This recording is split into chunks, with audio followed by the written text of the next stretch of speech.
बहुत बार ऐसा देखने को मिलता है, जो ज़्यादा भगवान का पूजा पाठ करता है वही सबसे ज़्यादा दुखी होता है, जबकि कोई नास्तिक आदमी जो भगवान को नहीं मानता, कभी पूजा पाठ नहीं करता, कभी संतों का संग नहीं करता, वह सबसे ज़्यादा सुखी जीवन जीता है। ये सब चीज़ें देखकर कभी कभी तो ऐसा लगता है कि भगवान ही गलत है, भगवान का न्याय ही गलत है।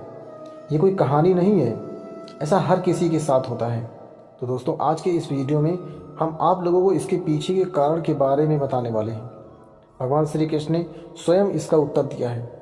आखिर ज़्यादा पूजा पाठ करने वाले लोग दुखी और परेशान क्यों रहते हैं?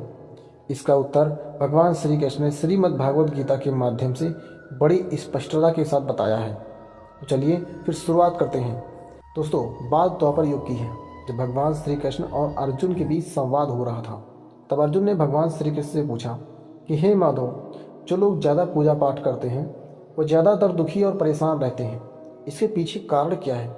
जबकि जो लोग भगवान का नाम भी नहीं लेते, भगवान का स्मरण बिल्कुल भी नहीं करते और हमेशा गलत कार्य में लिप्त रहते हैं, उन लोगों को मैं सुखी देखता हूँ। इसके पीछे का रहस्य मुझे समझाने का प्रयास करें।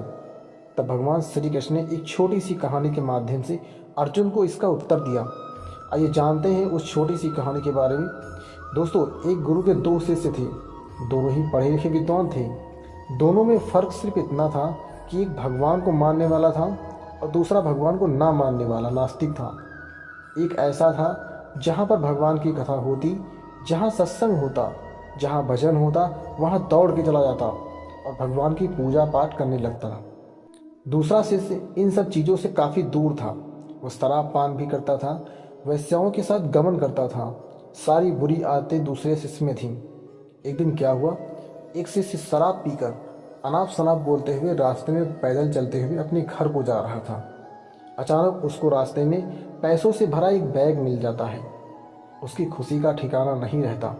वह जोर जोर से चिल्लाते हुए सबको बताता है, मुझे आज पैसों से भरी बैग की थैली मिल गई, मेरा जीवन सफल हो गया। इन पैसों से मैं अपने जीवन की आवश्यकताओं की पूर्ति करूंगा। वहीं दूसरा मित्र मंदिर से भजन करते हुए अपने घर को जा रहा था। अचानक उसकी पैर में एक बड़ी कांटा चुभ गया और रक्त निकलने लगता है। ठीक उसी समय दूसरा शिष्य भी वहीं पहुंचता है और हंसते हुए उसको बोलने लगता है, क्यों, तुम ही हो ना जो सबसे ज़्यादा पूजा पाठ करते हो, भगवान का भजन करते हो। क्या दिया तुम्हारे भगवान ने तुम्हें? मुझे देखो, मैं कभी मंदिर नहीं गया और ना ही मैंने कोई भी अच्छा काम किया। मेरे घर में भगवान का मंदिर भी नहीं है। मैंने कभी अपने घर में सत्यनारायण का कथा नहीं कराया, भगवान के सामने कभी माथा नहीं टेका।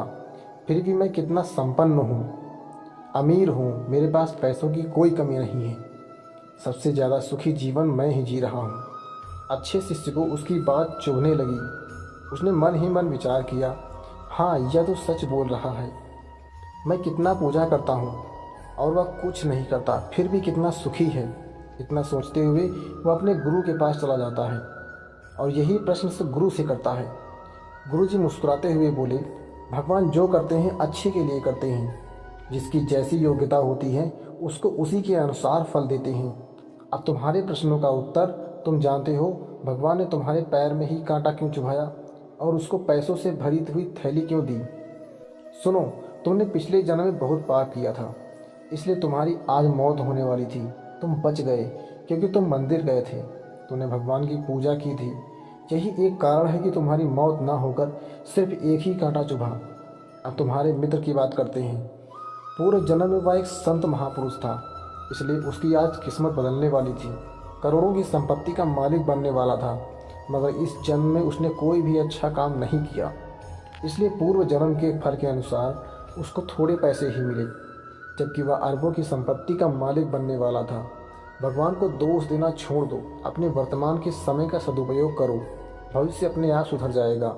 इस प्रकार उसकी आंखें खुल गई और वह फिर से अपने पूजा पाठ में लग गया। तो दोस्तों, आज के लिए बस इतना ही। उम्मीद करते हैं हमारे द्वारा दी गई जानकारी आपको पसंद आई होगी। तो मित्रों, अगर ये वीडियो आपको पसंद आई हो तो लाइक और शेयर की ज़रूर कीजिएगा। अगर आपने हमारे चैनल को सब्सक्राइब नहीं किया है तो ज़रूर करिए।